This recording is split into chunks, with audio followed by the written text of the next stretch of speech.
So I have been living in a walkable city for about 2 years now, a little under 2 years, and, I moved here with the intention of, like, getting a bike and riding around, and I didn't do it for 2 years because there are too many options, and I've had choice paralysis. But, Mm. today, I saw a 4th of July sale on electric folding bikes, and I finally decided that I'm just gonna do it, and it doesn't matter if it's not, like, the best one. Oh, that's what you meant. Okay, in the Discord, I glanced over that. Which, by the way, like, I should probably read our Discord more carefully. I just sort of glance at it, and if I don't immediately understand what's going on, I just, like, close it. He's But I glancing. assumed you got, like, a Peloton type deal. No, This no. is an actual bike. I think having a Peloton in the city of Pittsburgh would actually be, like, bordering on absurd, because there's, like, places to ride a real bike here. Yeah. Mhm. Yeah. Well, congrats. Yeah, I'm the, So electric bike. yeah, so What it's, does that like, mean? it can go 20 miles an hour, which is faster than a normal human being can typically pedal a bicycle, and it's pedal assisted, so, like, you are pedaling and it just helps you go faster, and, like, you won't notice hills and stuff, it'll Oh. just keep your speed.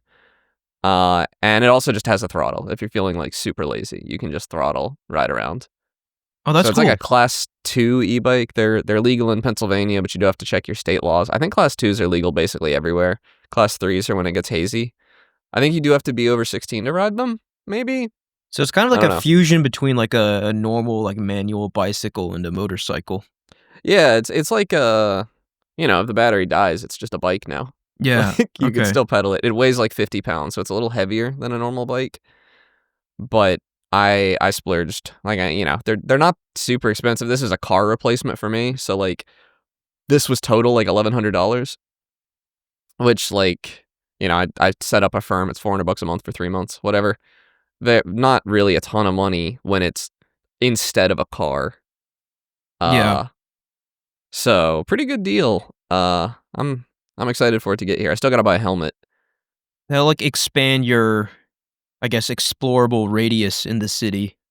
Yeah, not so much that, but, like, there are a few places I would go less because the bus routes were, like, slow or annoying, and this'll make it, the movie theater I like to go to is in a neighborhood called Squirrel Hill, and the bus there only runs every 30 minutes, so if you get out of your movie at the wrong time, you have to wait a full 30 minutes to catch the bus home, and that's miserable, and I hated it. Yeah. And now I'll just hop on my bike and ride home, and it's like a 15-minute ride.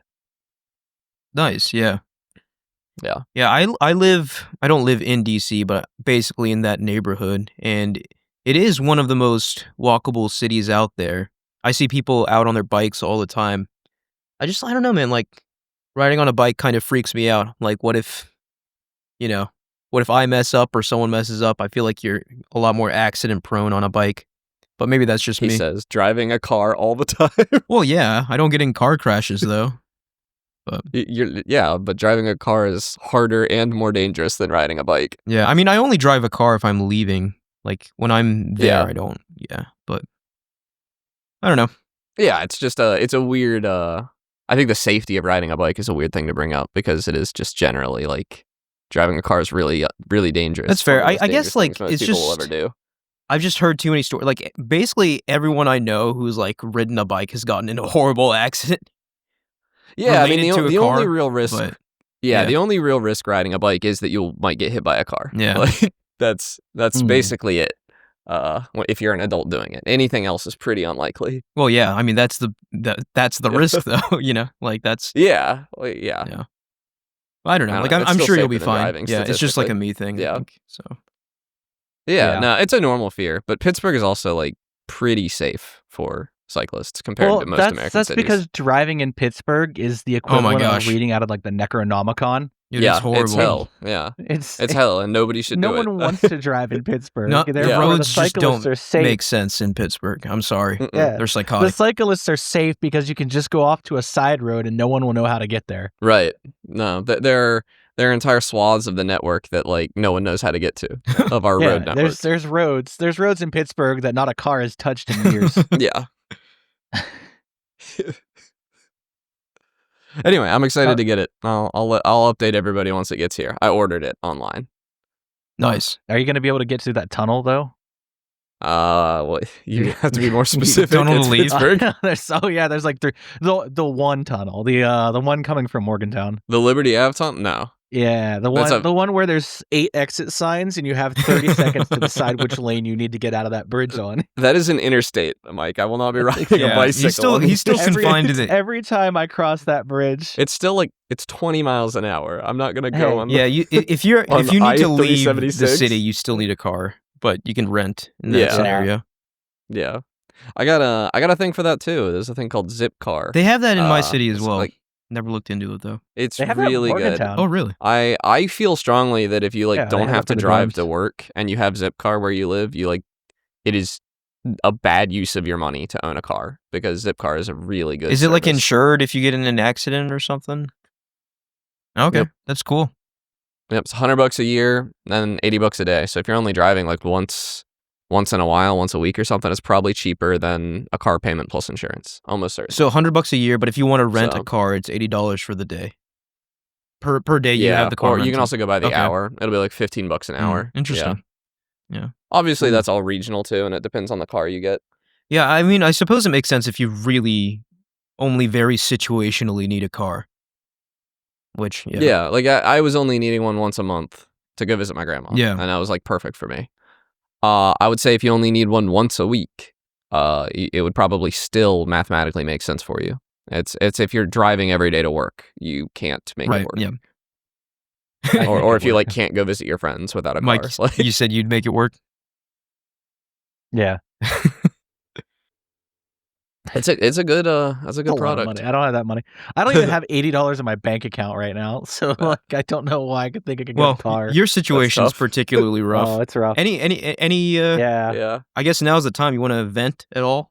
You good? You better than last Oh week? boy. How are you doing? I realized she was a narcissist, so Okay. that's Well- fun. That's a great realization. And my date today canceled because her car is currently shitting the bed. So Car dependent problems. Well, now you get to do the well, podcast she's with in us, and Clarksburg. isn't When that just That's as like- fun? when half people an hour away. when people cancel on me, they have to get creative. I just wanted to get coffee, Yeah. and her brakes are shot. Oh, I'm so mad. I'm so mad No, about that. you just let it go. Yeah, It is it's what fine. it is. Yeah, I'm more mad at the fact that was the universe's way of telling me not today, not anything else. I'm not mad at her. It's not her fault her brakes went out. I too am mad at car dependency.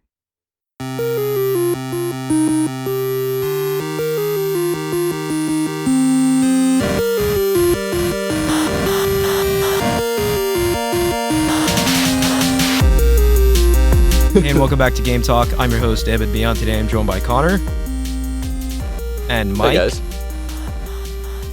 I said I wouldn't be here today. That was I was a yeah. liar. You lied. So true. Your plans changed, and here you I are. lied. And it's for the Boldly. best. Next week though. Next week for sure. Next and podcast. where does I that will not be bring there. you? Back Right to back us. to here Back every to us. time. So Every time. the topic for today, I think, was inspired by us playing a game called Peak together, Connor. You, me, and Ryan from our Discord. And it was a lot of fun, and it is and Yeah, our friend in yeah. real life that we Yeah. know. further dispelling the AI allegations. Got it. Well, I mean, there's video now. Like, Yeah. we're clearly not AI, you know? I mean, Yeah. there is AI video, but it would, Yeah, you know, we're- we wouldn't, well, we would look a lot better if, Well- if we were AI. You couldn't get this. But anyways, Well. so, no, I think I can make myself look pretty ugly with AI. but why would you, though? That's the question. But anyways, Anyway. yes. So we were playing Peak, and it is one of those co-op games that feature proximity chat as a feature. And I think the internet has collectively named these games friend slop games. I think that's kind of a negative term. We can maybe come I up with hate a that better term I hate on this that episode. It's But so bad. I but hate yeah, it let's too. talk about these games that have originally- kind of risen to prominence over the last several years, and they seem to blow up pretty Like- frequently. Yeah, the thing about it was originally the term friend slop was just used for games that are co-op horror experiences like Lethal Company and Headliners and Murky Divers and everything else that's come out since Lethal Company. games Right. like Repo. But now people are kind of throwing that to any game that requires a couple friends to play, and I don't think that's true. I don't think it's We any could game that just- requires a couple yeah. friends. It has And it to has be to have cheap. proximity chat. I feel like it's like a cheap game with a couple friends. You don't think It so? doesn't Yeah. have to. I think there are a few that don't have proximity chat, like Chained Together. I think people would call friend slop, and it does not have. I don't think it has in-game chat at all. I just feel like we should just call them by their genre. Like Lethal Company's a co-op horror game. It's in the same genre of Phasmo. I don't know. Like- Well, you see Phasma's friend slop too. To me, Yeah, it's it's the one of same their genre progenitors. as Phasmophobia, and they're all just co-op horror games. That's their whole bit. I don't agree though. I think there's something about having the proximity chat and the low price point. There's a moment about these that deserves another title, but it should not be friend slop. We should be nicer because they're good games. They're fun games. That Yeah, slop because, is like, just bad. I think there's AI think- slop, right? And that truly is slop, where it's just like regurgitated nothing, basically. But these games that we play, that we see other people playing, do have substance to them. they're made by people. they have substance. They do tend to be really low budget. They do tend to have small development teams. Like Peak, for instance, was like a 4-month dev time, sub $200,000 budget, put online, and it sold 2 million copies in 9 days. And the devs are not happy that it sold better than his other game. Yeah, but He's humongous kinda mad success about it. by any account. But it also is like something about this genre. Like, I am not going to come back to Peak a year from now. This Peak I is a think- moment. Peak Yeah, only It does matters for seem- the next week or two. Yeah, And then it I will- think the rise of these games did start Yeah. with COVID because yeah. people really wanted that human connection, and honestly, it started with Among Us. Wow, Yeah. yeah, I didn't I even think gotta of say that, it. but yeah. People need that. People need that connection and that social aspect. And co-op games for a while before that were kind of going the way of the dinosaur Mm-hmm. up until the pandemic. Like, it was real hard to find a lot of games that were designed around co-op that were very popular, where you could find full lobbies with online co-op. And now it's everywhere. People are still Yeah, playing I was actually gonna- Phasmophobia to this day. Yeah, I was there are going a to few point that have back staying to power. Phasmophobia as the first type of this game that I can recall, but like you're right that it really was, I think, Among Us that pioneered this. Yeah, Like, I'm sure there were smaller examples, but Especially once it had the Among Us, proximity like, chat really mod. kind of drove the development Among of more Us, kinds of Lethal these Company. games. Yeah, Lethal Company as well. Yeah, yeah. Lethal It's- Company is so good. I wish it It's hadn't been It's ruined so for me good. a little bit. Like, but that is a characteristic of They're these flash in games. the Is they pan. usually have a very small volume of content that, like, once you understand all of it, it's not really fun to play them anymore. Like Lethal Company, once you've seen every monster, it's just not really Now- fun anymore. Now, the real fun comes with a lot of these games being heavily modifiable, Yeah, which I think is what draws people back to even games like Among Us still, is that Yeah. the mods exist. People can just play whatever they want. They can make the game whatever they want. Among Us had staying power as well. I Yeah. know people that still play Among Us. I think the majority of people that play Among Us just like social deduction games now. It's no longer yeah. like the cultural touchstone it was a couple years ago. There's also being PvP. Among Us is player versus player, and that adds a lot of staying power to a game that a Yeah. PvE cooperative game like Peak can't have. Because like once we beat Peak, we will have seen it. We will have seen basically what it has to offer, and Yeah. probably won't want to and play that's it much why like the anymore. price point for these games is so important, and it really they're typically priced at, under $10, and at that price range, unless you're really struggling, like it is something where you can be like, okay, this is just the equivalent of like paying for a movie or something, or like it's just like an experience you pay for rather than a game. And if you think of it that way, I think it makes sense. Right. Because it's at this price point. I had a friend who didn't have the money to buy it right now.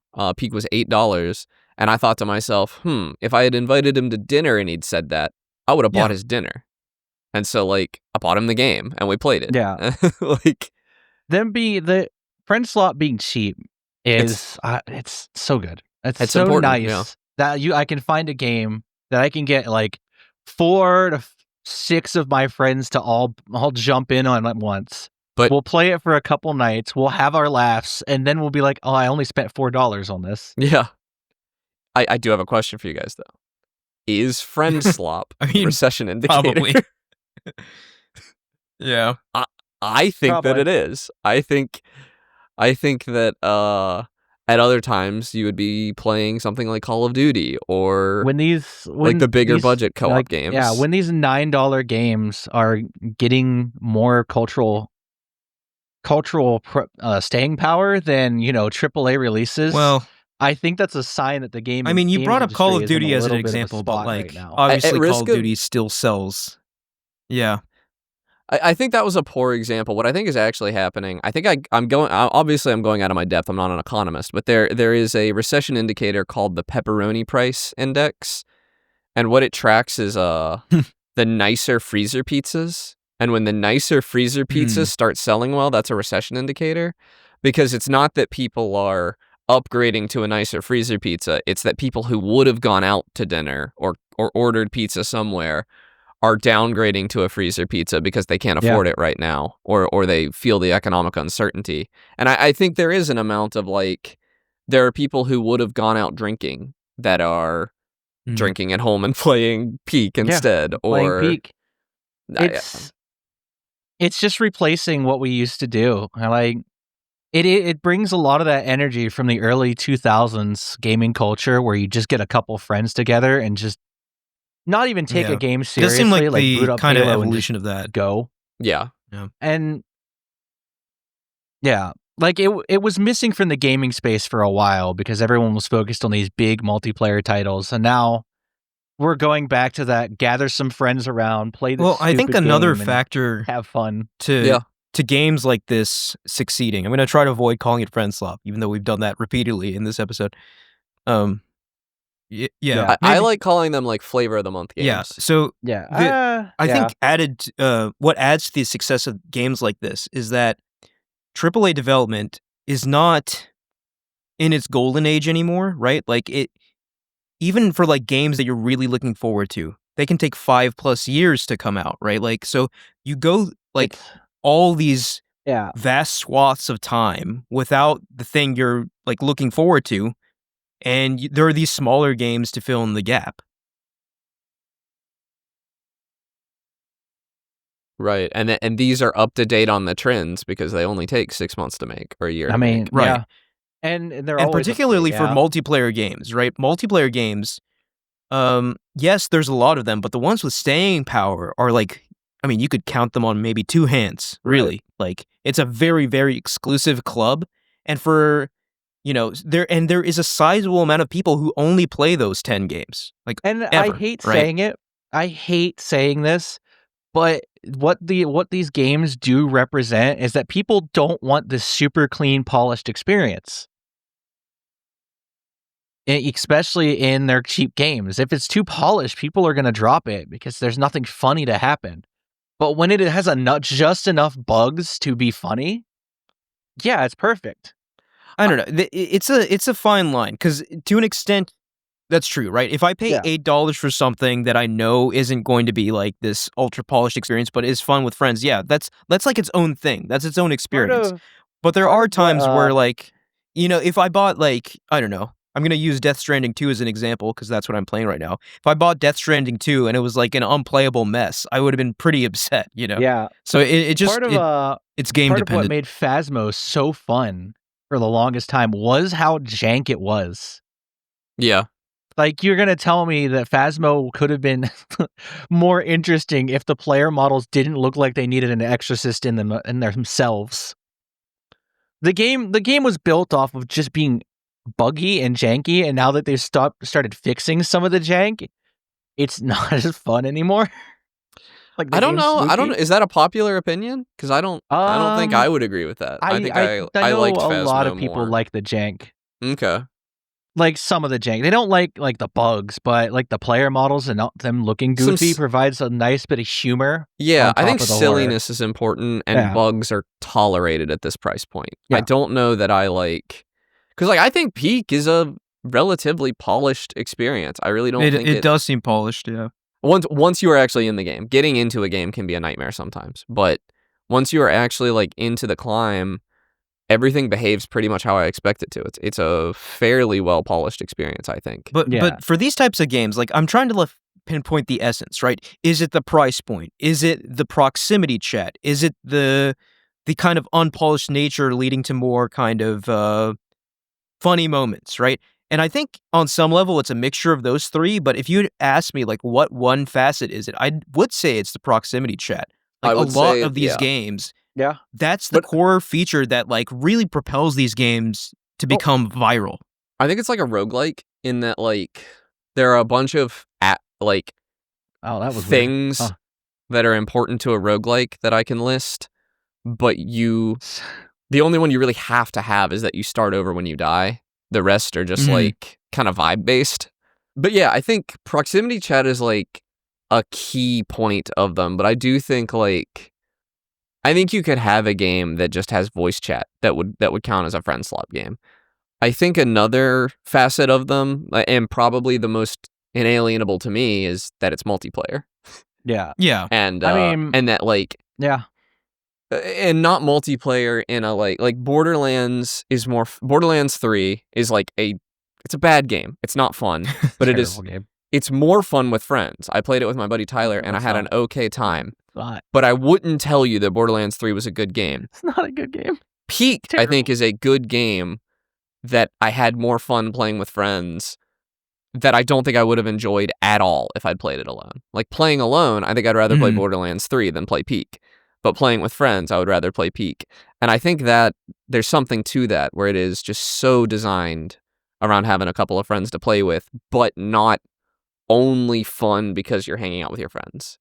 It is also kind of like ingenious from a design perspective where like normally you have to account for everything the player does, right?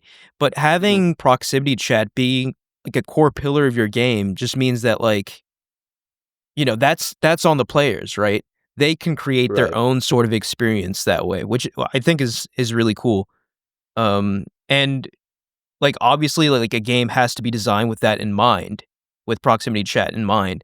But I do think that like I don't know, like I think developers appreciate the fact that players can kind of bring their own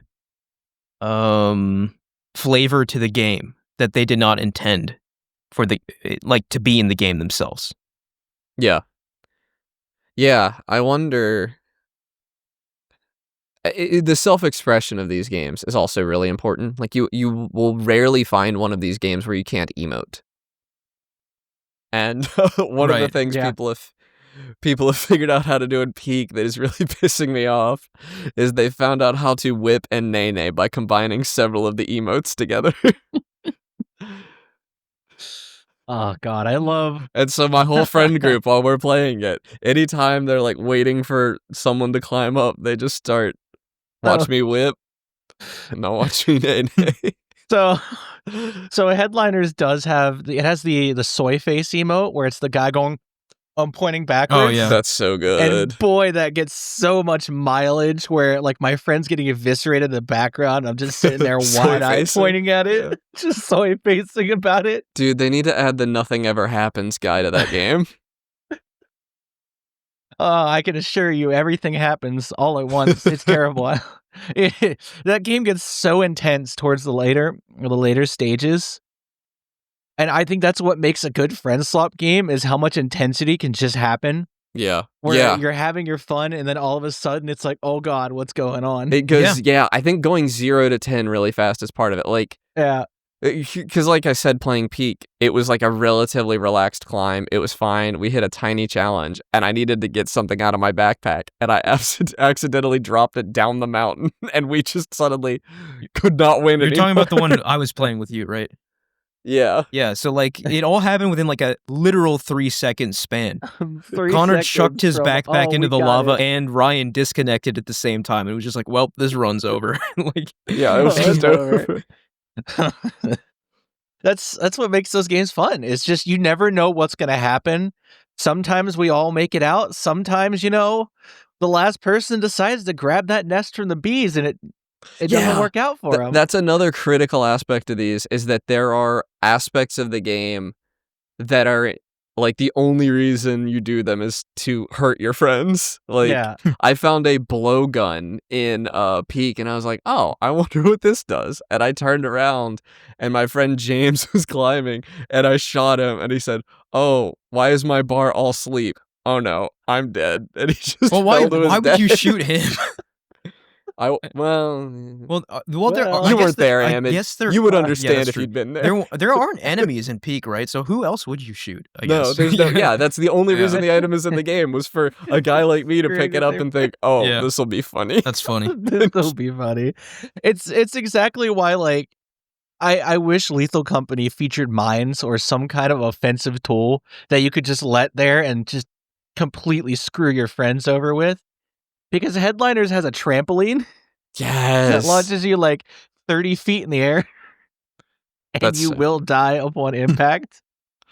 And the mines and diffusing mines is very funny as well, because I'm watching my friend run from one side to the other with a monster behind him, and he blows himself up on his own mine. He places it down, it lands beneath his feet, he steps on it, he explodes. I watch it happen, and I just start losing it. And these games give you like good stories, and they're not Yeah. like.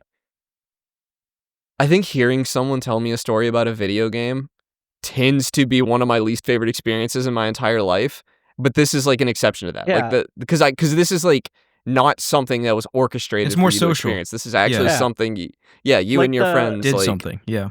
Like the Made time this me and my happen. friends jumped a spider Yeah. in Lethal Company. Yeah. I didn't live, but that spider sure didn't either. I died a warrior's death.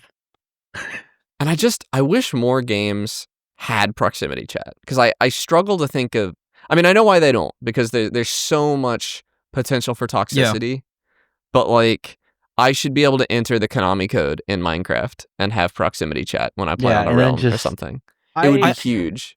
I do think it's going to Just- become more popular as we see more of these games succeed, and like it is starting to be looked at in the AAA space as well. Like I mean, I don't know if you guys are following. For a long time. Yeah, Sea of Thieves is a great example, right?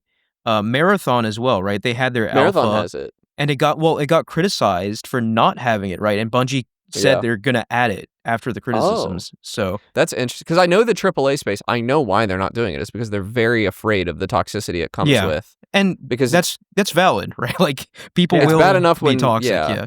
like when you can only hear your teammates, that's bad because Like- they're toxic to you. But like when you can hear the enemy team, But that's I've the heard thing, right? horrible Like things in Sea of in a Thieves. competitive game, right? It's more It likely to doesn't happen. belong But a in something game like Peak or In a game where you have to invite your Phasmo, friends to it, where when where you're- there's no matchmaking. when you're all There's on no the reason same not. side and it's just about and it's an unserious game, right? It's Yeah. supposed to be just a fun thing. Then like, I don't think there's any Yeah, real when risk. people- So when there's no like sweat required, you're just having fun. It kind of breeds this organic, like hearing your friend go, "Oh no," and then hearing an explosion in a room over. I will say And- that like there is a place for it in competitive games though, because Sea of Thieves and PlayerUnknown's Battleground, both PUBG, back when it was big, PUBG had proximity chat, and I negotiated my way out of several scenarios. Is it Always now lying. PUBG I always Battlegrounds? killed the other guy. Yeah, PUBG Battlegrounds. Yeah. I always shot the other guy in the back of the head the second he turned around, but I several times was able to talk my way out of a. that's so stupid. Like why would lose-lose anyone situation. let you live in? Isn't Dude, it I a did battle it. royale? Because Well, no, it was like a 50-50. It was Oh, like okay. it was a battle royale, and it was like, oh, your odds of killing me are not great. My odds of killing you are not great. I said, hey, let's temporary alliance. Get out of this building, and we'll move on. And then I'd shoot him in the back of the head. Like I did that all the every single time. time. That's so it was funny. so fun. Yeah. And I just I got one of those voices. You want to trust me, Yeah. And he was probably screaming at you after, but I don't know. I You can't also hear that, loved- right? No, not after they're dead. No, That's No, awesome. That's even better Yeah. because I know Yeah. that and they can still hear me because Yeah. they're spectating me at that point. I think. I also loved. I would play guitar in the lobbies in PUBG, and people loved it. Oh, that's fun. Yeah. Yeah, Yeah, games were meant to be social, and we've taken the social out of games, and Friend Swap is us putting the social back into games. totally. Because matchmaking killed being any kind of social in games because you get with a bunch of random strangers. Why make friends when they're gone the second that game ends? I agree matchmaking is a big part of the problem. Because when like in Sea of Thieves, I've made a couple of fast friends by like forming alliances and stuff, but those are all people that I went out of my way to go up to and talk to. Never like just random queuing with people. I never do it. Yeah. I never even want to turn my mic on when I'm like random queuing. Yeah. Because like the odds of toxicity are so much higher. Something about like going up to someone random who didn't queue up just to be toxic. Like your odds are just better that way. That's why I love dedicated server-based games, because you get on the same server, you run into the same people, and eventually everyone's kind of comfortable with each other, and there's not a lot of toxicity. Yeah, that's why I think Minecraft could really use it, especially because like people who are playing Minecraft on console right now really just don't have a great way to communicate. Yeah. Because you can't type. But I remember playing Minecraft Java. I still think about like I had friends that I made on my server that I was a mainstay on, and I love those guys. It would have been cool if we had proximity chat. Yeah. We used like TeamSpeak, I think, back then. I think Discord wasn't TeamSpeak's huge coming back in a big way. Dude, yeah, once the inshitification of Discord happens. It's happening. I mean, soon, probably within the next couple years. Yeah. So while we're on this, I was thinking earlier today, what do you guys think the odds are that a AAA company tries to release like a Robloxified like friend slop I was actually creator? Within the next I was 6 actually years. thinking something very similar, Connor. Like that's kind of next logical place to take this is that that like these companies with tremendous amounts of resources are looking at these games and are thinking, maybe we can make a version of this. But it's tricky, right? Because AAA development is very, very costly. And if you release this game for like $5 or whatever and it flops, that's enough to kill your studio. So you have to it's a very much a risky proposition for a AAA. And that's probably why we haven't seen AAAs attempt it yet. Yeah.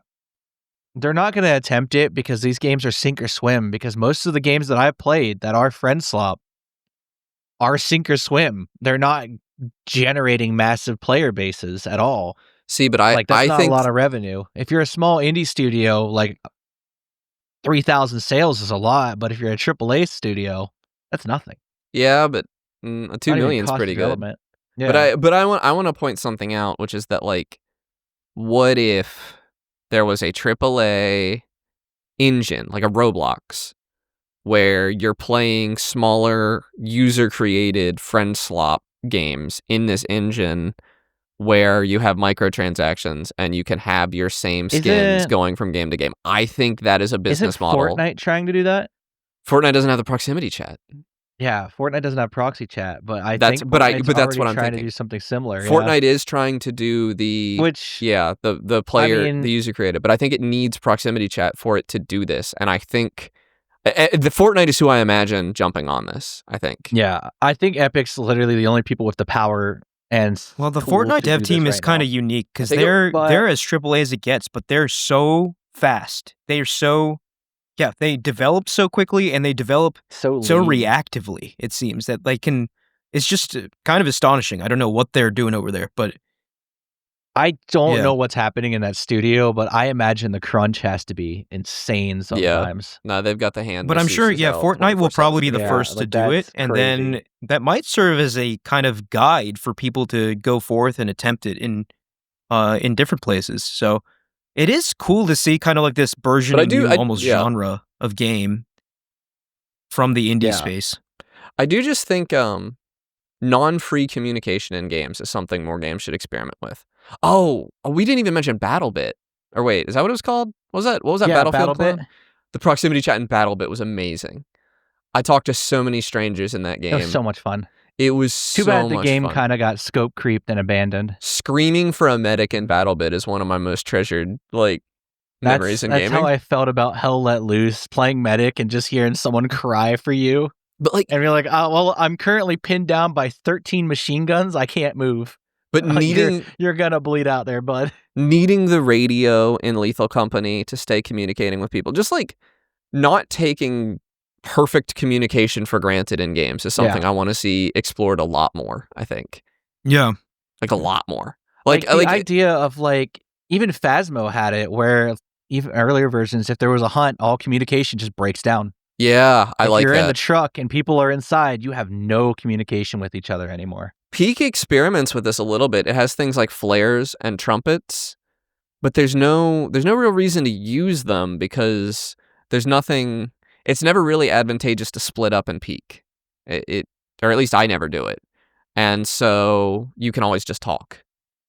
But it would be cool if there were reasons to split up and all of a sudden, like, oh, now I have to use smoke signals or something to communicate with people that are far away because I can't just talk to them anymore. Stuff that gets people off Discord and makes communication more interesting. I just want to see more of it in games in general. I really, really like it. And I'd like to see it in like every game I play. Make communication imperfect because that makes games funnier. Yeah. And like, I like talking to a stranger once in a while, in Sea of Thieves especially. Like even if they're mean to me, like it's just because in a lot of those friend swap games, when you're sitting at the exit point, counting heads, like, are they dead? They might be dead. Let's leave, and they might not be dead. Yeah, so you just go. Yeah, and like being able to hear like in Sea of Thieves the shenanigans I get up to, like when I see an alliance, I like to sneak in and like make them make one think that the other betrayed them so that they'll sink each other, like stuff like that. Like the social parts of these games. Even just a ship driving by, like, don't shoot me. Yeah. I'm just passing by. I like anytime somebody's like, please don't sink me. It's like, oh, you got me. Mike save lives, and I'll sail away. It just humanizes it just enough for you to be like, all right. It humanizes it just enough for me to give them mercy, but also it's so much sweeter when you do kill them. Yeah. When you decide not today. When you decide to not be merciful. But it does make you sometimes come to terms with the fact that like the guy you're shooting is like 40 and has a kid and you're ruining his 1 hour of gaming. You're ruining his 1 hour, his free time. I think that's also that's something, but also you're kind of buying into the social contract when you play a game like that. 100%. Right? Like, it's like, I don't feel bad about it. But right, the reason exactly. I don't play AAAs anymore, or AAA multiplayers anymore, and it's because I am that 30-year-old guy who just wants to just chill and not get like absolutely annihilated by some 16-year-old popped up on Mountain Dew, caffeine, and Adderall. Yeah. Like, I don't want to deal with that. Sorry, I don't want to sweat. I just want to have fun. Well said. Yeah, I'm excited to see where these games go. I do think, whether we like it or not, we're going to see like a AAA or maybe AA attempt a game like this. And we'll see how it goes, because I think when they do attempt it, just by nature of it being AAA, it'll change the DNA of what this game kind of genre is a little bit. So, I don't know. Curious to see how that goes, but I think it'll be a while though, because I think the thing you can look at to when that might happen is how long it took AAA to dip a toe into the roguelike space, and it was like 10 years. It was a while. After Spelunky to like, and like I know Spelunky is not the first roguelike, but Returnal, Hitman Freelancer, and then we got Val. What was the God of War Ragnarok Valhalla? Was it that? Yeah, Valhalla. And even that, right? Like there are add-ons to other games. Like Returnal was the first true, like actual roguelike. I mean, like, would you consider Hades AAA? Like Supergiant? Hades is indie. They're indie. Like, they're pretty big. It's like, it's triple I. For sure. It's like a big indie. But yeah, like Returnal is the first one I can think of really that like that's a Sony first party game and it's just full on a roguelike. And it's just a roguelike, yeah. And it worked. So and it was profitable, but I believe. I will argue that like a AAA friend swap game, way riskier of a proposition, I think. Those games really, they gotta be, you gotta have that certain level of like virality that AAA companies just can't. And that's the thing. You can't manufacture virality, right? Yeah, it is going to be a gamble inherently, and that's a problem. Like for no matter how much market research you do from a boardroom, you really cannot replicate the success of a game like Among Us or Lethal Company. It is also critical to look at, like you said, Mike, earlier. People don't mind the bugs in these games because of their low cost.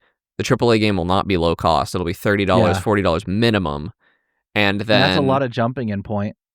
And then on top of that, how much benefit to these games actually get from that money. I think there's a serious diminishing returns that you don't see in more of a story-based shooter or something. Yeah. You see that money in those games. You would not necessarily see it as much in these. I don't know. Yeah. Like there's also like this is a whole nother topic. There's a bunch of climbing games coming out right now. There's like Cairn. There was one on Game Pass not super long ago. There's Peak right now. Like climbing is huge right now. It's like a bunch of people learned the wrong lesson from Breath of the Wild or something. But they work. Some of them work. Some of them are good. The one I played on Game Pass, I got bored of very quickly. Peak works. Peak works so good. Yeah. But I think climbing represents like it's just it's an easy obstacle to build a game around. 100%. Put a mountain in front of somebody, and someone will try to go over it. Yeah. All right. Any final thoughts on? Let's just call them friend games, right? Just take out the slop. Let's call them friend games. Friend games. Friend games. Co-op games. 4 to 8 player co-op games. No, that's a mouthful. Yeah. Let's call them Lethal Company likes. That's also a mouthful. All right, jury still out. Call them LCs. Extraction. Friend extraction. Friendlikes. Friendlikes. Friendlikes. I actually really like Friendlikes. I could get more. All right, we're calling them Friendlikes. If you hear that are the winner. 3 months from now, know it came episode. from this episode. No, it came from here. We came up with it right now. This clip is gonna go viral on Instagram. I'm calling it now. People are gonna start calling. We're gonna get so much hate for coming up with the term friend-like. Silicon Valley guys discover having friends. Write that down. Write that down. All right. Shall we move on to what we're playing? Yeah, I've been waiting in anticipation for the one you didn't talk about last week, Ahmed. Well, I'm going to talk about it this week. So I've been playing Death Stranding 2 on the beach, and that is the real name of this game. On the beach. Only Kojima. Drinking beers with your buds. It's just Mario and Princess Beach. Princess Beach in this game. Princess Beach is in this game. And so let's back up here. Let's back up. So I'm 32 hours into Death Stranding 2. And I'm only on chapter 6. I don't know how many chapters there are, or episode 6 or whatever. Princess Beach has showed up briefly, but she hasn't had any lines yet. Okay. She's very mysterious. So for those who don't know, colossal improvement. Right? Like, so Princess Beach obviously is the big meme from Death Stranding 1. Her real name is Amelie, and she's a huge focal point of the story of Death Stranding 1 and probably 2 as well. And I'm not going to get into the story of Death Stranding here because we don't have 6 hours for me to untangle that complicated web. But I just want to talk about untangle all the strands. Good joke, Mike. It's interesting because I think Kojima released Death Stranding 1 and people played it. People liked it, I think, largely. Like, it did get some criticism. And then, but people were largely perplexed. That was the answer to Death Stranding. Like, what is this? This is not something a typical AAA developer would make. It is a FedEx delivery simulator in the apocalypse, right? It's just like, why did you make this, Kojima? Type game. So, but like, fast forward, I think fast forward a few years from Death Stranding's release, people were starting to get it, right? Like, people played it again and they were like, oh, I finally get it now, right? So fast forward another few years into Death Stranding 2, now this game has a 90 on Metacritic, right? So people are fully on board with Death Stranding, and I can see why. Swear to God. This game, it is a massive refinement on Death Stranding, right? So if you did not like Death Stranding, you're probably not going to like this game. But what this game does do at a very high level is it basically injects Metal Gear Solid into Death Stranding. Think of it that way, right? So if I kind of like Death Stranding 1, but didn't bother to finish it. So I will say, so let's talk about the differences, right? So obviously, Death Stranding 2, the gameplay is still you're making deliveries, right? The whole gameplay loop is structured around that. But the difference between 1 and 2 is that I think 2 has a lot more, 2 things. 2 has a lot more action, and 2 has a lot more variety. So in 1, right, like especially, let's say in the first like 40% of the game, a large part of that game was struggle, right? Like, you're Sam, you're struggling getting over these mountains, walking over these mountains while holding like 6 tons of extremely wobbly crates on your back. And that struggle, I think, characterized a lot of the gameplay of Death Stranding. Obviously, later in Death Stranding 1, you do get a lot of tools to mitigate that struggle, and that's kind of satisfying by itself. But in Death Stranding 2, that whole, like, arc of overcoming the struggle and getting access to the tools happens very, very quickly. Like, whereas it takes maybe, like, 20 hours in Death Stranding 1, in, like, 2 to 3 hours in Death Stranding 2, you basically have a lot of the same efficiency tools you have in Death Stranding 1. And what that does is that it basically just gives you options very early on how you wanna play the game, right? Like, so you have a route, you have this delivery, you open your map, you plan the route, you're like, "Okay, based off this equipment I have, I'm gonna go here, here, here, here, here. I have a bridge I can put over this river. I have rope to get down this mountain," that sort of thing, right? Like, at a very basic level. But, like, let's say there's like, "Oh, I could go through this enemy encampment, so I need to take combat gear with me." Or I could just go around it and just focus on my climbing gear. Um, it really lets you play more the way you want to, and I think the combat is much improved in this game. It's still not, like, fantastic, like, it's still not like, obviously, it's way, way less tight feeling than something like Metal Gear Solid 5, which is, like, one of the best feeling third-person action games. But I definitely think a lot of work was done to tighten up the controls in Death Stranding 2 and make it feel more tight and actiony, right? So combat is not a chore like it was in the first one, which I think, okay, like, I wondered why it was even there in the I was first gonna say, right, It like, didn't make any sense. I would have preferred the first one without any combat at all, right? Like, the Yeah. combat was easily the worst part of the first one. It also narratively didn't make any sense. Why was he fighting those guys? And I almost feel like it was only there because he probably got some kind of feedback to where, like, dude, why aren't there any enemies in this game, right? Yeah.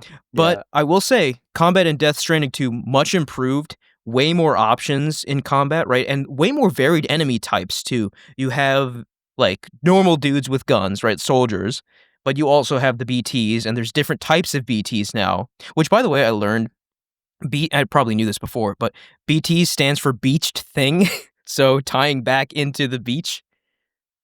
And by the way, beach is not like, I'm going to the beach. A beach in Death Stranding is like this extra dimensional realm that each person has when they, like, die or whatever. I don't know. It's very complicated, very nonsensical. Isn't the baby on your chest also a beach baby? It's Not well, what it's a they're called. BB. So maybe that is what Yeah, BB the stands stands for. for Yeah. Baby, yeah. It stands for beach baby. The BB lets I'm a you, beach like, baby. tap into the beach. It's this whole thing. Anyway, where was I going? Do you still have the baby in this game? Yes.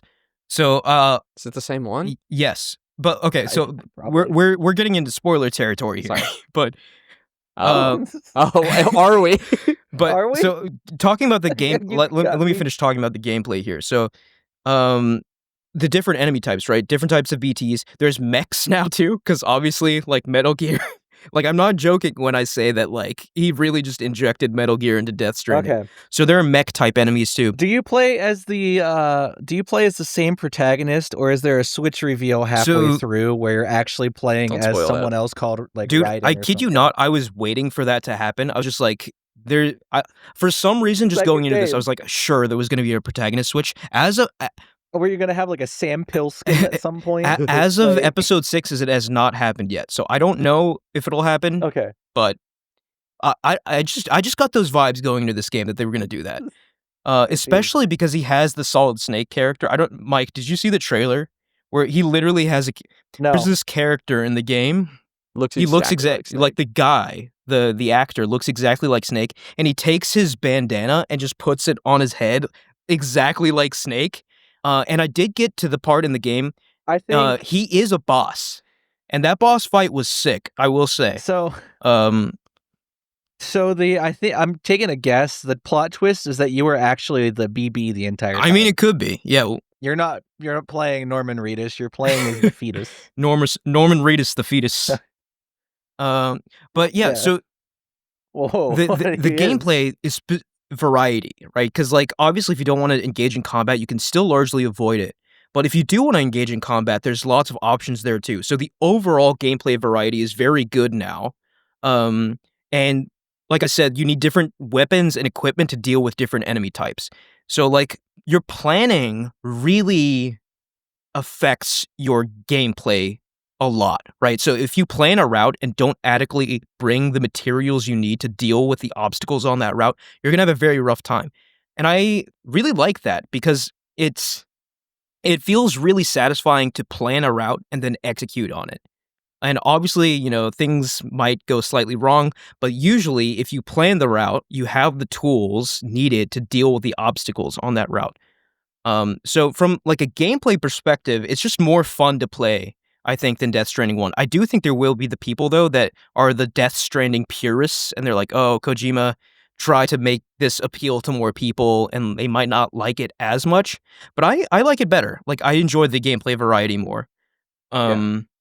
So, yeah, just the gameplay route loop of route planning and then like making your deliveries and like picking up other lost packages along the way. And as you progress through the game, just getting tools to make the deliveries faster, like building roads. You can build like zip lines, obviously, and there's like tram systems now in this game. You can build like rail cars and like ride those too and ship freight across the continent. Based. It's really cool. So like Based. as you All like, trained. and they're still Now I'm introducing sold. more mechanics as I play, right? Like by no means have I been introduced to all mechanics. So as I 30 hours in. but that's the thing, right? So I've been largely ignoring the story and just building Okay. highways and stuff. Like that's kind of why just like been my obsession to like get the highways all restored. Which obviously, if you don't want to do that, you can just steam through the story, but yeah, like I said, game really lets you just do whatever you want in the world. I mean, within the context of Death Stranding, of course. Um, Right. I was going somewhere, but I lost my train of thought. So I'll just move on to, uh, That's very much like Death yeah, Stranding. dude, the cutscenes in this game are just absolutely absurd. Some of the craziest stuff you'll ever see. How many of your 32 hours would you guess have been cutscenes? Like 4 or 5? mm, maybe 3 to 4, I would say. Like it's not Okay. as much as you'd think. When you Yeah. think Kojima. Um, and I will say the story is paced much better than Death Stranding 1. Like the inciting incident happens very quickly in Death Stranding 2. Thank God. And Because I played because I wanted to get the first Death Stranding, and I played it for so it takes a long long time. Yeah, before it takes a anything long time happened. for anything to happen. And then it happened, and I was like, oh, I kind of get why people like this. And then I turned it off because I like got it now, and I didn't have to play it anymore. Well, I would argue that the story isn't the main reason I'm playing Death Stranding. It's the delivery gameplay is just so addictive. It's so it's like zen. Just love yourself a Yeah, it's strand-based game. and I Yeah. will say, like, there is something truly incredibly special about how the music hits in this game, and Death Stranding 1 did it too, right? Like, where Kojima just seems It to was good know again. exactly when to drop and exactly what kind of song to drop at that time, right? Like, yesterday I was doing like a main story delivery, and I had to basically clear out this whole base with like heavily armored soldiers that had like advanced weaponry and stuff, and then I had to bring like an unconscious body in a body bag while hauling him on my back over this mountain, right? And it was like this very arduous task, right? Like I cleared out the base, I was carrying this guy over the mountain. It was like pitch black in the middle of the night, so I had my Odra deck flashlight, and there is like a day night system in this game, by the way, which I don't think the first one had.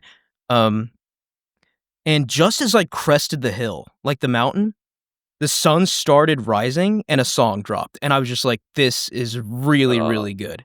And like, I don't think he could have accounted for the day night because that is dynamic, right? That's not like time to like. But he would know when the sun was coming up. But that's the thing. Like, I could have just like, when I accepted the mission, I could have just gone off and done like 6 other things and then like did the mission, right? So it was an element of luck too, but the song dropping right as the sun was rising, right when I crested the hill over there, like the top of that mountain, it was like a very, it was an extremely good moment. And those kinds of moments, only Death Stranding really does. So just because like as soon as you go over that mountain and the song plays, you just know that like okay, all the obstacles are gone, and now it's just like I enjoy the walk to my destination. And there's something very powerful in that. Another thing Death Stranding 2 adds, I mentioned the day-night cycle. There's a lot of adverse weather in this game, like extreme weather that you have to deal with, right? So like the first game had the time fall, which is the rain that like ages you as it hits you. Now there's like wildfires, and the fires like really spread. Like seeing the fires like spread realistically through the environment is really cool. You can use like tar to put the fires out, but like tar is a whole thing in this game. You use the tar currents underneath the earth to like move across continents. It's this whole thing. Don't worry about it. But yeah, the wildfires are cool. They spread realistically. The timefall can cause rivers to flood now. So that's another thing you have to account for. There are like if you're in a desert environment, there can be like a dust storm, like completely eroding your visibility, and by the time it passes, your like entire like all of your gear and your setup, your suit is like caked in dust, and like it realistically washes off if you go into the water. It's just cool stuff with the environment, which makes sense for like such an environment-based game like Death Stranding, because like the whole point of that game is traversing the environment. So adding things to the environment that make that more difficult just enriches the experience, I think. Like I'm sure there's like blizzards and stuff as well. I haven't even been to the snowy area yet in this game. It's the bridge that turns you into a baby. The blizzard that turns you into a baby, rather. Yeah, I mean, you never know with this game. The new characters are interesting, let's say. Like, let's talk a little bit about the story and the characters, right? It's very eccentric, right? Kojima's a very eccentric guy. But one thing I will say is, like, I never understood... I see this criticism more and more online now about how like, unserious Kojima is. It's like, did anyone really ever think Kojima was serious? He's very much, like, a jokey guy in all... Yeah. He's a goofy guy in all of his storytelling, even going back to Metal Gear. Like, Metal Gear was extremely goofy. What are you talking about? Metal Gear has the guy who dies if you change your system clock. Metal Gear Solid 2 had an obese man on roller skates drinking wine as a boss fight. I mean, like, come on, guys. It had Psycho Mantis. Yeah, that was Metal Gear 1. Yeah, Psycho Mantis. Yeah. So, like, this notion that Kojima has, like, become goofy is, like, you guys aren't paying attention. But, yeah, so Death Stranding 2... Or you took him way too seriously before. Yeah.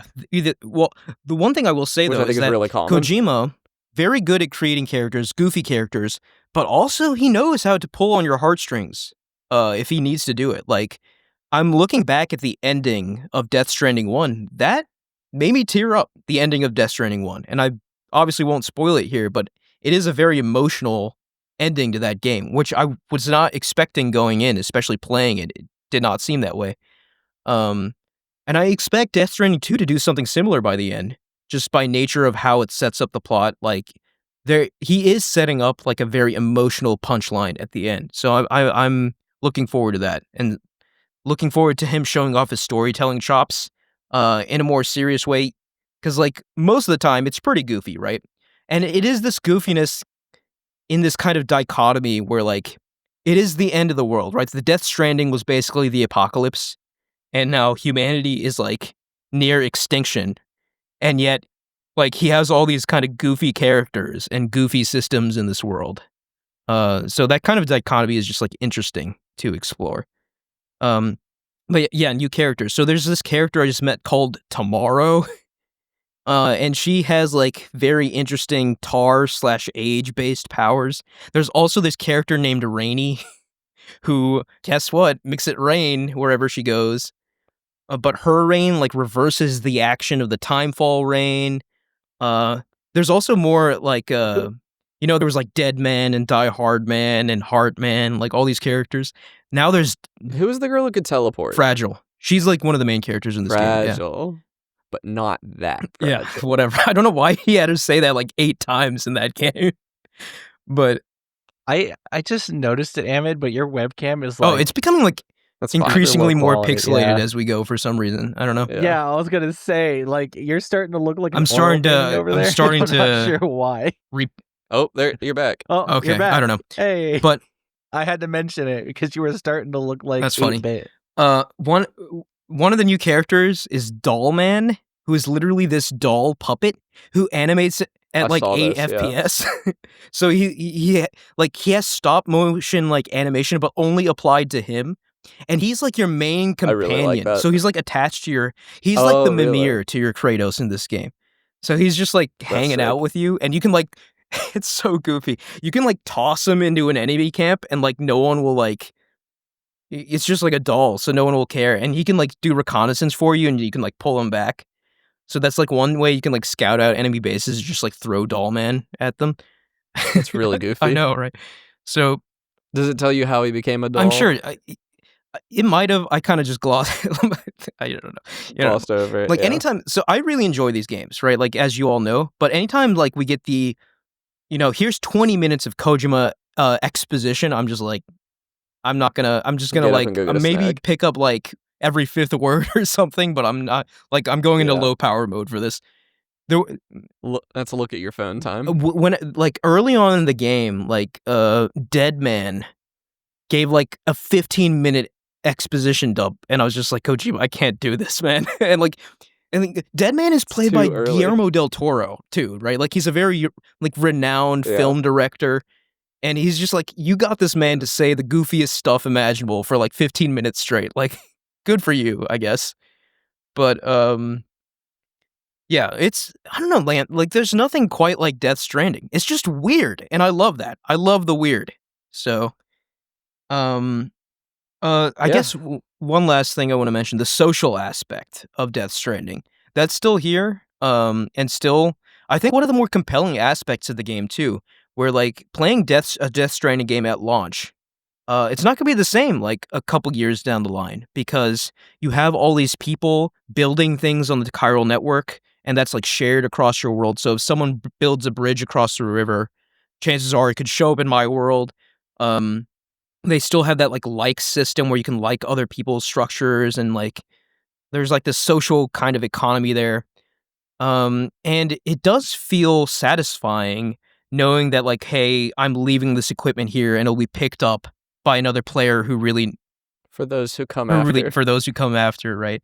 Or I'm building this zip line here, and I'm sure like players can use it. And it is satisfying that like whenever you boot up Death Stranding, right? If you like, for example, don't play for the night and boot your game up, you do. It takes a few minutes, but it does like collect all the likes you received while you weren't playing, and then like add them to your total like count. So it is satisfying to know that like even when you're not playing, you are in ways helping other people that are playing Death Stranding. And obviously like the infrastructure, like the roads and the zip lines and like the tram rails, like building that up and contributing materials to it, and having other people contribute materials so they show up in your world, very satisfying. And that's, like I said, that's what I've spent the bulk of my time doing, is just like building up the infrastructure. Because like once the infrastructure is built up, a lot of the deliveries become a lot easier, right? Because you can use the roads and vehicles to get around. So, liking it a lot. Hopefully by the time by next week's episode, I'll have finished the game and can comment more on the story. But for now, enjoying the story as well. Just enjoying this really weird ride that Kojima's cooked up, and yeah, really enjoying it. Gameplay is really good. Hell yeah. I've been playing Title Update 2 for Monster Hunter Wilds. Yeah, I think I fought Lagiacrus, and that was it. I haven't really dove into it because it's kind of hard to dive into Monster Hunter. Yeah, I feel that. I played it with Oh my no, ex, now it's tainted forever. But, it's not tainted. I still like the game, and I know she'll never play it again. So it's just a matter of like dealing with the anxiety of what if she's playing it. And just block her. Just like block, I just log block her. on and just ensure I do need to block her. Yeah. I gotta leave that it's guild like or whatever. so much. Yeah. But Well, I anyway, can just kick her from it. I made it. also Lagiacrus was the first one that I fought as well, and I really like it's so small. I like it. But like it. the little stories, like for the missions when the new monsters come in, because like in Rise, it was pretty much just like it was a little bit of text. It was like, oh, this monster's here. Someone needs to kill it. And then you would go kill it. And now there's like cutscenes, there's set pieces to it all. And like the Legiacris, there's two monsters in this update, Legiacris and Seregios. I'm not sure. I like Seregios more, but I'm pretty sure the in-game dialogue said Seregios. Legiacris, you fight him, and he's like, the story is that he's disrupting the local Rathalos, making it angry, and there's like a big fight, and he's like the Lord of the Sea, and Legiacris is the big deal from this update. We haven't seen him since 3 Ultimate, which was just the ultimate version of Try. Yeah, we haven't seen him in decades. And the reason we haven't seen him is that his fight takes place half underwater in that game. That game had underwater combat, and that has never come back to the series. Well, actually, I think he came out in another game too. Hold on. I don't think he's in Gen That's Ultimate. not what I wanted. Let me check. But I know he had he might be in game. Generations Ultimate. But anyway, underwater combat's been gone. So Legiacris hasn't been in HD. This is his HD debut, and he's like a huge fan favorite. People really like him.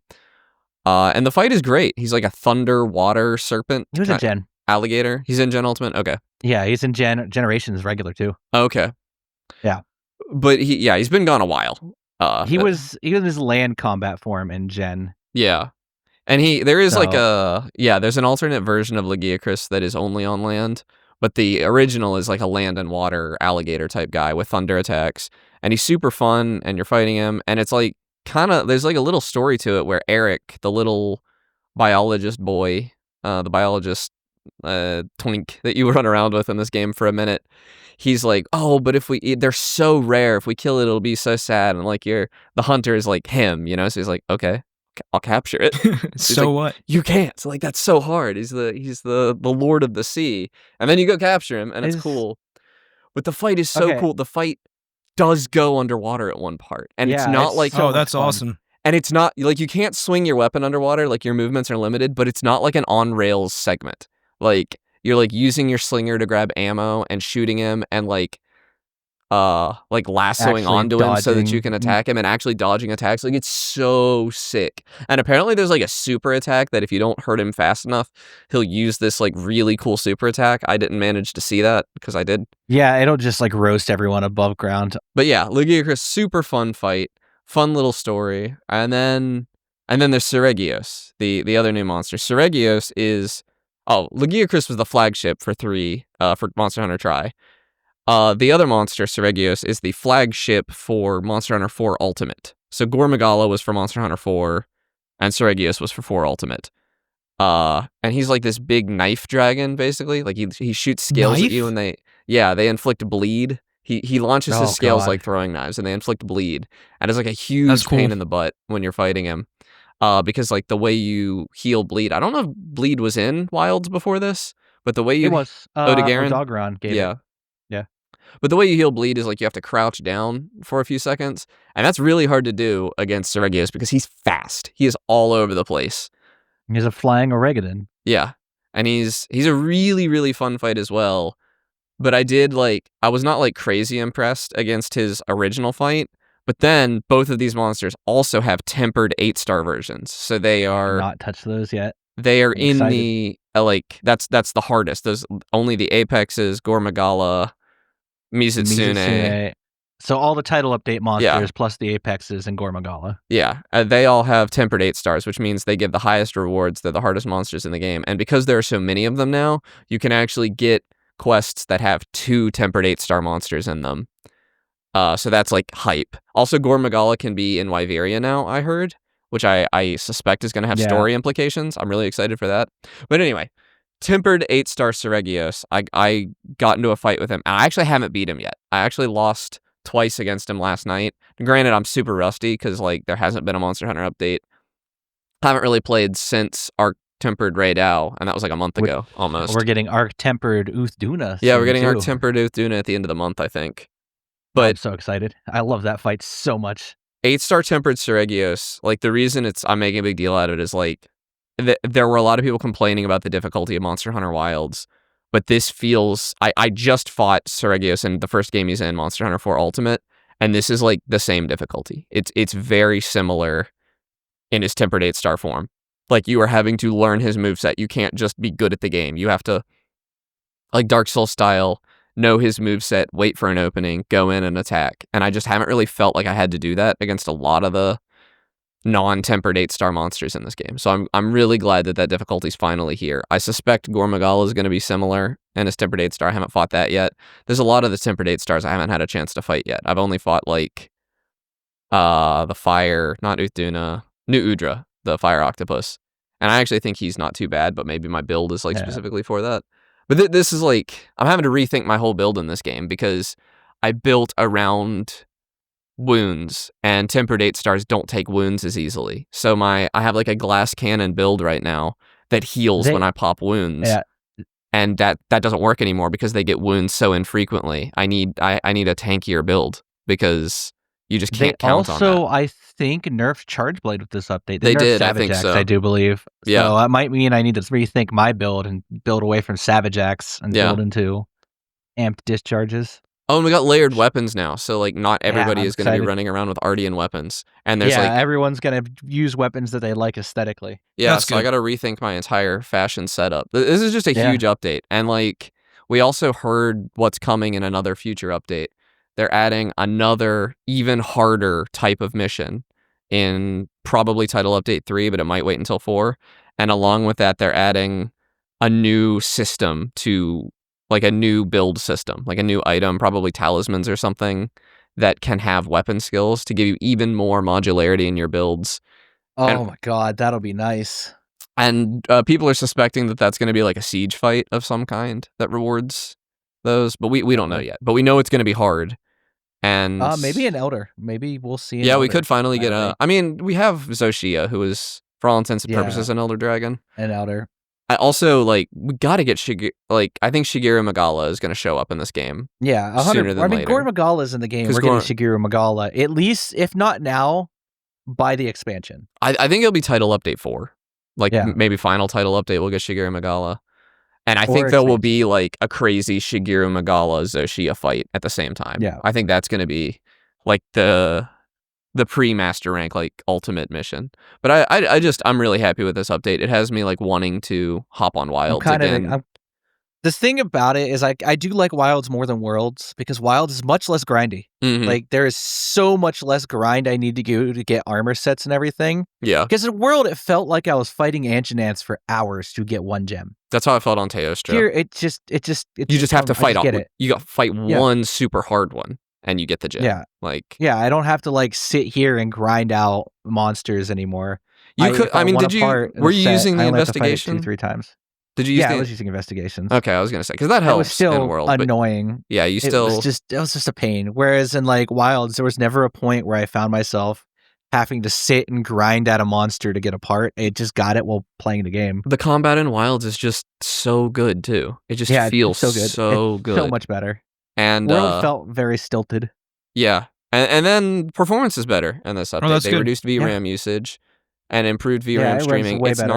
It's not a massive step, I don't think, but, like, it didn't fix frame rate, but it seriously fixed 1% lows. Fixed stability, yeah. It fixed a lot of stability. So your frame rates aren't going to improve, but it's going to be way more smooth. And stutters are, like, gone. And you can use it decoupled upscaling from frame generation. So I can use XeSS and FSR frame gen now. So that's nice. So my game just looks a little tiny bit better now, which is, I'm not complaining. And just a great update. I really want to play it. I want to hunt all the Tempered 8-stars, but right now I got a bone to pick with Seregios. Yeah, let me know if you want to hop on and play some. Maybe. I mean, I'm going back to my old job tomorrow, so I'm about to be super busy. Yeah. Yeah. But money's money. Yeah.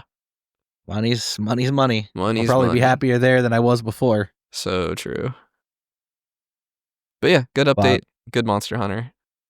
Really excited. And I think Tempered Raidao or Arch Tempered Raidao is coming back soon. Like, he's not going to be out of the game. I know they're going to be rotating. So they did it in World. They did it in Rise. If you get a chance to come back, Amit, you won't miss out on one of these days. I need to farm more Arch Tempered parts or Raidao so I can actually build his armor. Oh, you didn't get him enough? I did not. I went to do a second one and it was during the breakup, and she came Mm. home and started yelling at me and distracted me. I ground him So so I hard. triple carded. I had to fight him so many times to get the time. I did not get the reward. I think I told Oh. the story on the show Yeah. where I finished the fight in under the time limit. Yeah, but it you was missed the like cutoff the of the event yeah. ended at 8 and I finished at like 8:03. Yeah, I didn't get Yeah. the reward, which makes me I mad. think I triple carded on the time trial for it, and I just stopped playing Monster Hunter because I was just distracted. I wasn't in a great place. But I'm But- gonna build a specific set for Uthduna, I think. Especially since I think I might actually do an Ardean Greatsword for Uthduna because he's just fun to fight with a Greatsword. well, you might not even have to because we just got the Thunder stuff with Lagiacrus. Yeah, you're right. I Lagiacrus. might just go Lagiacrus. And I'm Yeah. gonna see. I'm gonna experiment with builds because I want to do Greatsword for Uthduna, Yeah. and I want to experiment a little bit. Yeah. They added some side quests too. There's like a Fashion Hunter side quest where you have to make specific layered armor for Gemma. Yeah. It's all fun. Like they just nailed it on this one. I'm really happy. All right, Mike, That's it. what have you Oh. been playing? So it's just been Clair Obscur. Dude, I wish Oh, I wish yeah. you were Yeah, it has. I wish you grabbed played me. it when I we wish you'd played been it. there. Like we'd have so much to talk about together. I was in the middle of it. You were Yeah, in the you middle were. of it. Through it, and now the game is hitting me right at that part of my life where I cannot stop thinking about it. Every little bit of that game has infiltrated me down to the so word good, man. "we continue." Yeah. Because Jesus Christ, I did not expect it to start a game and it resonates so heavily with me. Yep. I'm literally walking around town listening to the soundtrack now. So you It's finished sad. you finished the story at this point? No, I have not. I am Okay. just to the Gestural Village. Oh, so you, And I oh got- my Oh my God. god. You have I'm- so you haven't much done anything Guys, yet. Yeah. so much. I you have so much so to do. much Oh my peek ahead of I'm- you. Oh my! I have Have you so had anything much. spoiled? Yes. Don't say. I know, Okay. Don't say yeah, it. I know the But- Act 1 thing happens. Okay. Yes. Yeah, I know that's That's a coming up. Yeah, God, it's a you, hard I- spoiler I- to dodge. Yeah, I know that.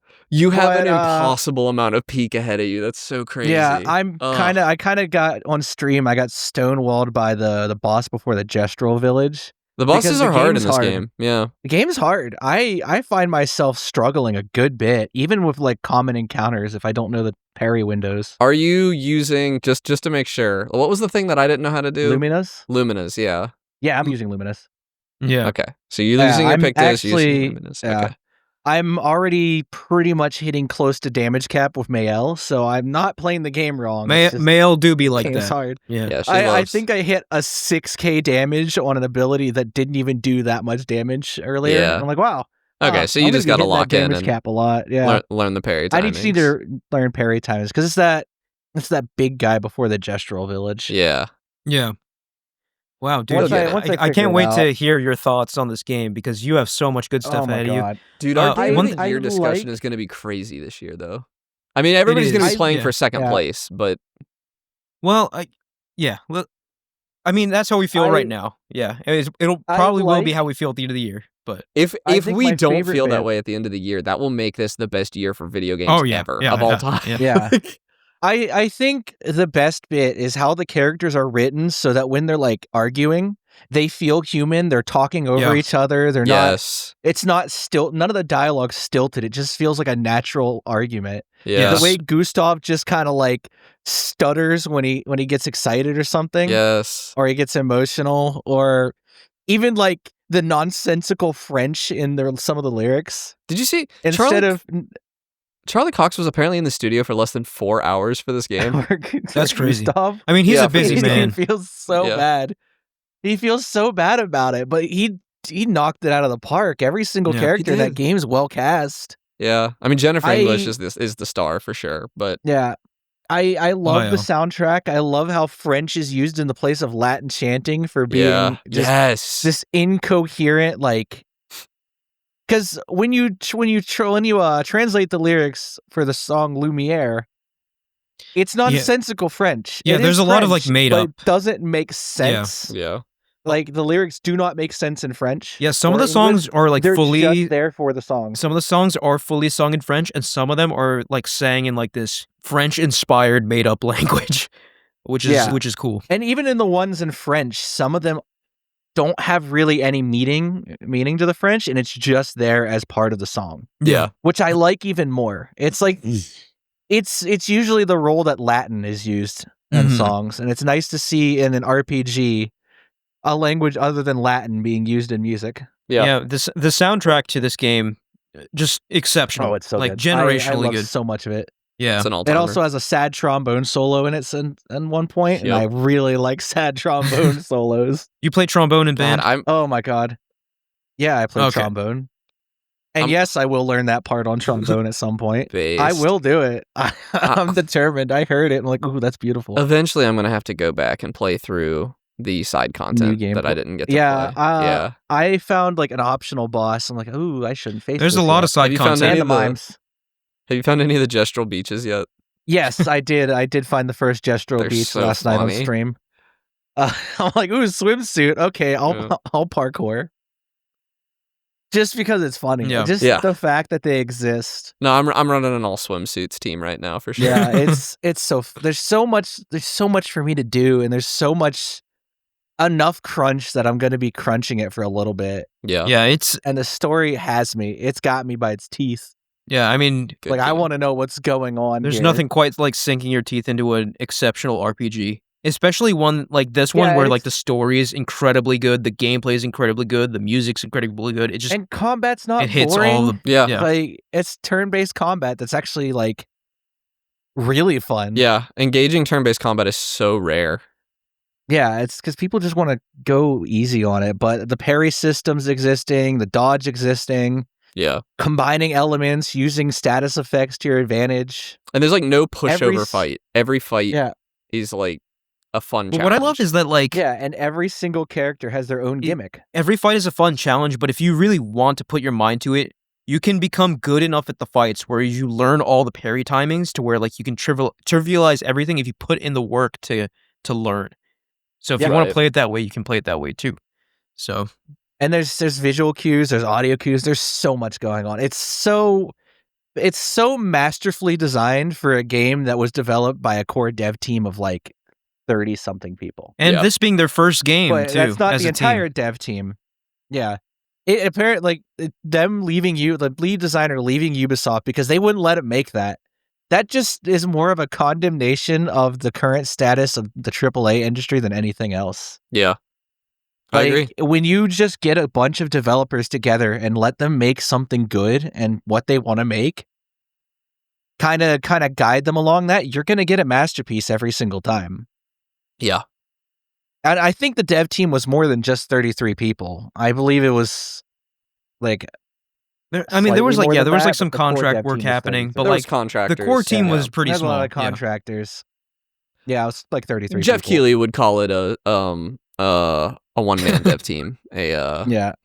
And the fact that like 33 is everywhere. There's numbers everywhere. Like you the just know that the cap is 9999. You just know you're going to see so many people like in the gaming space at least with 33 tattoos now because of this game. Yeah. Yeah, dude, I'm thinking of it. A We Continue tattoo would go hard. Yeah, I'm thinking of it. I'm thinking of an Expedition 33 tattoo. It depends if this game can hook me more. Because it's already got me. It's got me deep. I'm going to tell you. I know it will. It will. I know it will because I know this plot gets more convoluted. If you think you're in now, you have no idea. I'm so excited for it. I've been playing it on stream and enjoying every second of it. I'm glad. I'm very glad that you stuck to it because I know there was that period of time where you were like, yeah, I don't know if I want to play this right now, considering what I'm going through, and I'm glad you're doing it. I didn't expect that after that scene the phrase "we continue" to really resonate with me, but it does. Because now that I know what I know and I've realized what I realize, like I just gotta move on. Or despite what happened. Well said. Like somewhere along the game line, the whole idea of this keep doing what you're doing in the spite of, certain death kind of sounds appealing to me. Yeah. Yeah. The characters in that game have it really rough. They have it really rough. They're all rough. Every single except Mael, they're doomed to die already. They have a year to live basically. Yeah. And then a person born has less than that. Yeah. Like you bring a child into that world and he has half that. Mm-hmm. So he's not going to live to see his adulthood at that point. it's kind of a doomed world, and I like how it's structured. And I just love how the characters handle it. Yeah. Like with that, they know they're doomed, but they still believe that there's a shot of, ending it, which I doubt it. I don't think this game can end any way but badly. I don't think there's any way that this game ends they believe with everyone they can happy. end it, but also more than that, they still live their lives, right? They've restructured their lives to account for like their shortened lifespans, which I find just fascinating from a world building perspective. Because you get into things like, okay, there are these programs now to set up like the last generation, so to speak, right? Like after the point there are no adults, like that gets touched on in the game, like how these people view relationships and like major life milestones in the framework of these abbreviated lifespans. Like all of that stuff gets explored, and I think that's really neat. Yeah, and having a cast of characters that are all just adults. This is an RPG with just adults. Like, there's no, like, oh, they're 17, 18. Like, no. Yeah. Gustav and Luther Mael, I believe Mael's 16, Mael's and like then 16. everyone else is 31 or She's 32? 16, yeah, she's 16. 32. She has 6 years.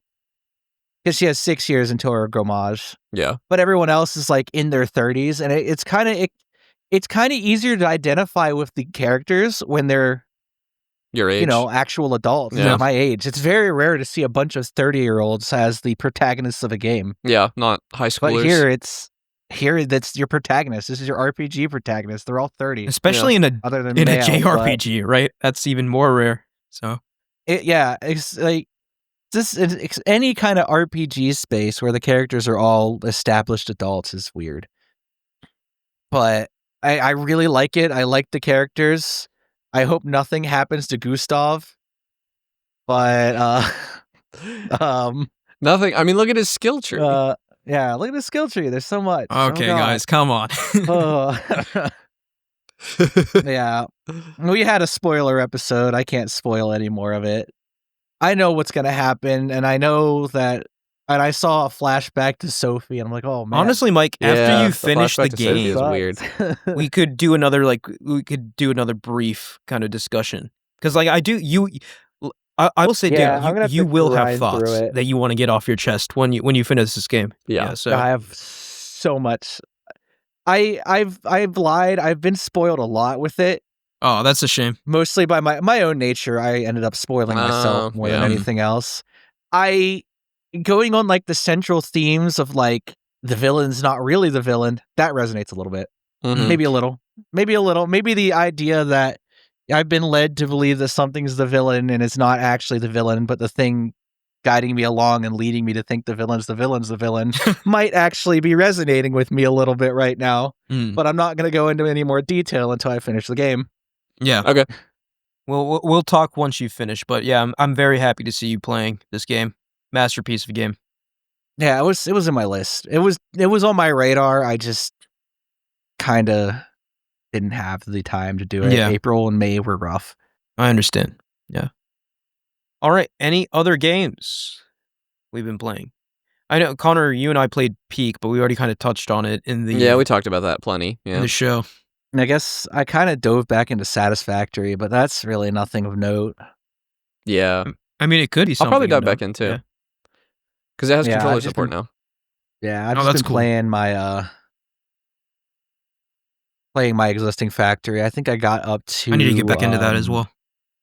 Getting to tier 3, I think is what I was jumping into. Or not tier 3, but space elevator tier 3.